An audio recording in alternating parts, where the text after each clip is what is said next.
Huh? What? Like and subscribe. Life by the lake had slowly turned into a routine we almost trusted. Every morning started the same way, feeding the cows, checking the small fenced area near the water, and making sure nothing strange had appeared overnight. My friend decided to finally start a proper farm, breaking the ground and carefully planning where the crops would grow. I ran to the old tower not far from the house, a strange structure we used as storage, and carried back a dusty lawnmower we had found earlier. It felt useless, yet comforting, like proof that this place once belonged to someone else. Later, he called me over to the archery target near the abandoned house by the garage. That place always felt off, especially with the bear wandering nearby, but we tried to ignore it. I loosed a few arrows, hit the target cleanly, and earned a small reward, golden carrots. For a moment, everything felt normal again.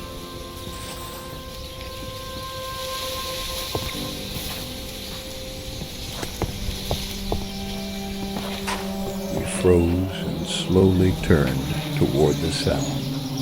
Across the water, on the opposite shore, something enormous stood between the trees. Siren Head, taller than anything we had ever seen, its metal limbs barely moving, as if it was listening rather than searching. Panic hit immediately, and our first instinct was to retreat home.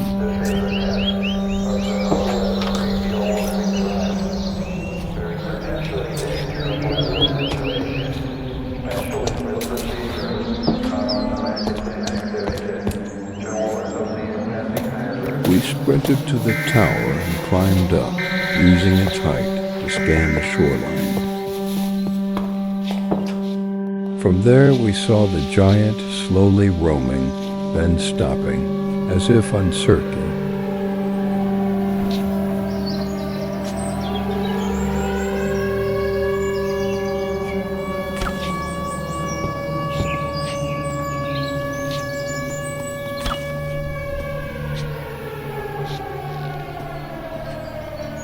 After a long moment, it turned away and walked back the way it came.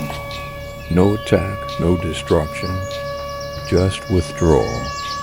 That confused us more than anything else.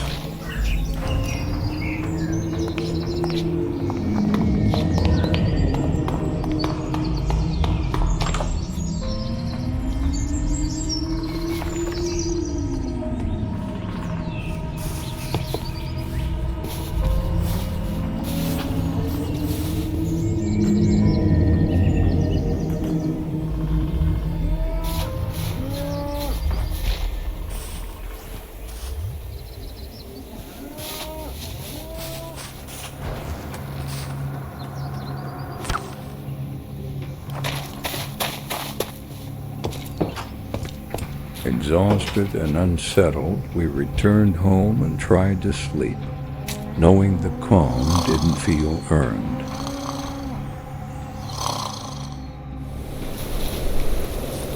Rain greeted us when we stepped outside again, cold drops hitting the ground and turning the lake dark and restless. Despite everything, we couldn't let it go. If Siren Head had been searching for something, we needed to know what. We crossed the bridge carefully and reached the small peninsula.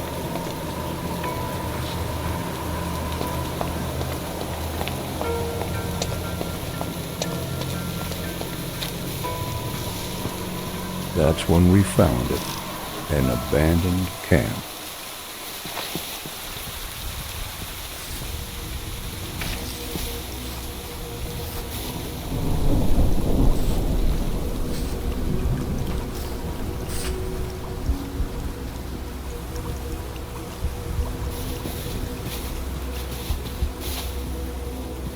A small tent stood near the shore, uneven, darkened by the rain. The fire pit nearby was almost out, thin smoke barely visible, which meant someone had been here not long ago. A few belongings were scattered around, tools, food, things left where they fell. We stopped talking without even noticing it. Both of us started looking around, checking the forest, the water, the sky. The place felt wrong, not dangerous, just uncomfortable, like we weren't supposed to stay there for long. We took a few items we could actually use, doing it quickly, without arguing.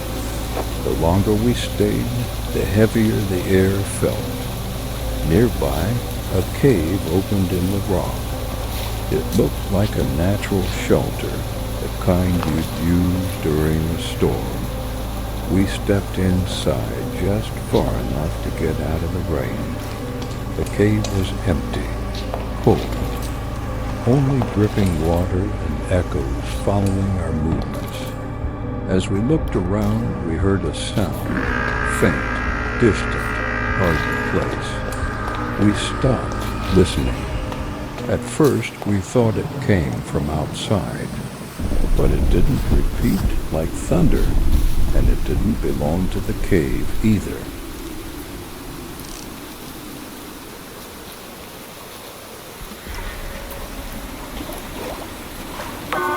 MegaHorn.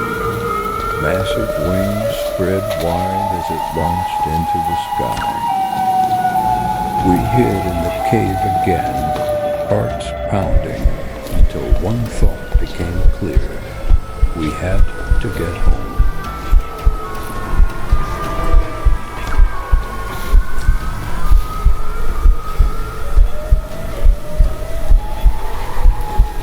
We ran back toward the bridge, and that's when the explosion hit.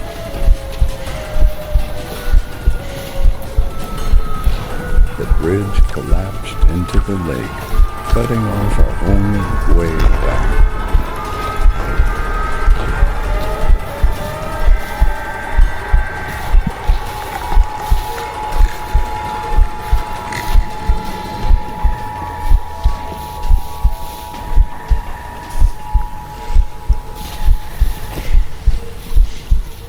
With no time to think, we fled into the forest ahead and stumbled upon a lonely house. It was empty, barely standing, but it sheltered us from the rain.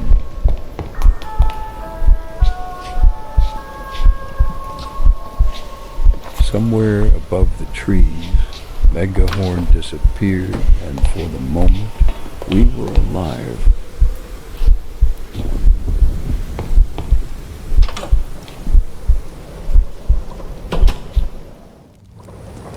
Inside the garage of that empty house, we gathered whatever we could find and lit a small fire. The warmth barely pushed the cold away, but it was enough to calm our shaking hands. We stayed quiet, listening to the rain hit the roof and the forest around us. Then, without warning, something struck the ground nearby.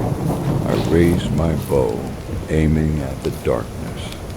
Instead of a creature, a man stepped into view, bearded, soaked from the rain, just as terrified as we were. He froze when he saw us and tried to back away. We lowered our weapons and offered him food. Slowly, his fear faded. He explained through broken words and gestures that he was the one who had lived at the camp on the peninsula. He pointed nervously outside, then at a strange ram-shaped backpack we had found earlier. We returned it to him, and in exchange, he promised to help us find a way home.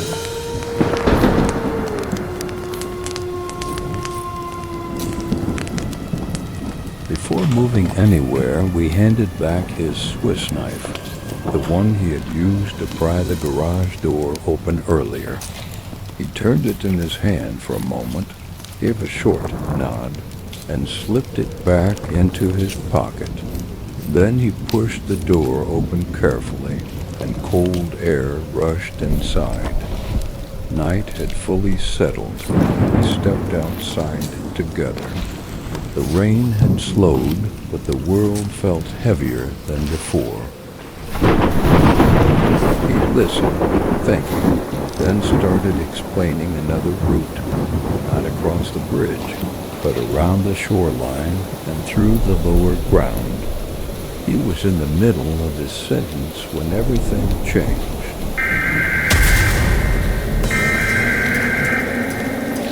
The siren crept through the night, too close, not moving away, coming toward us. The sound made the ground feel small, like there was nowhere left to hide. Panic took over, and we followed the survivor underground through a hidden entrance he had used to stay alive. The tunnels were cramped but dry, filled with supplies and a place to rest, yet none of us wanted to stay. We needed to reach our home. He showed us another path, a narrow tunnel leading away from the lake. Before we left, he handed us snacks and nodded, wishing us luck without words.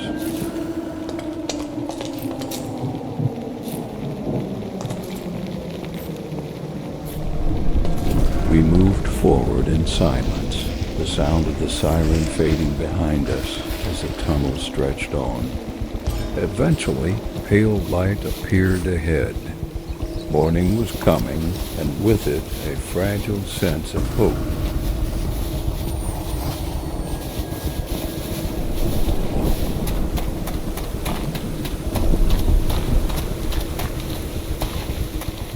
We emerged on the other side of the lake, cold but alive. Our home was only a short walk away.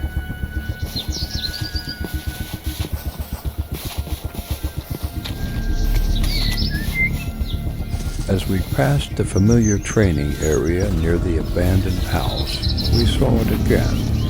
Siren Head. This time there was no confusion in its movements. It knew exactly where it was going.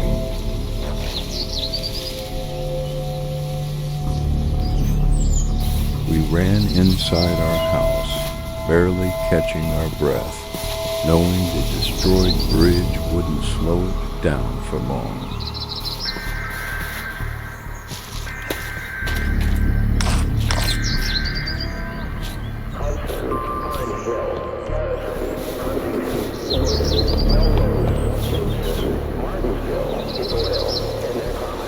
Then a new sound filled the sky, not the siren. MegaHorn flew overhead, its massive form cutting through the clouds.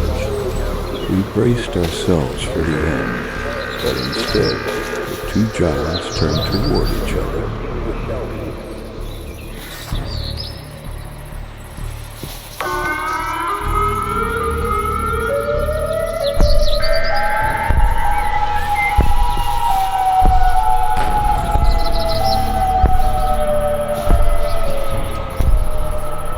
MegaHorn chased Siren Head across the land, and for the first time, we saw fear in something that had haunted us.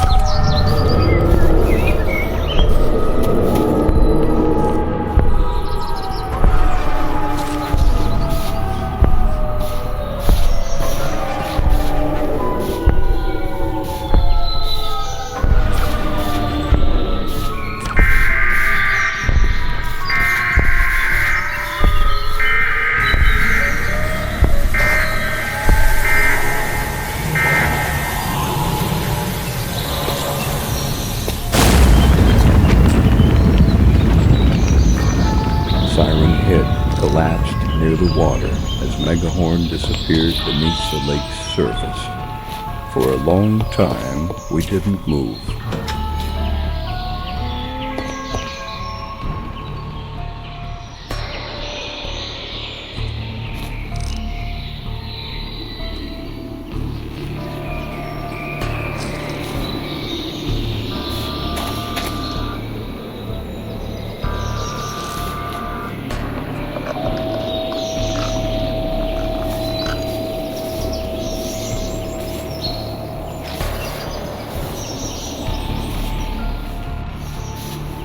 When we finally approached the bridge, Siren Head lay still, and there was no sign of the flying beast. We didn't wait for answers.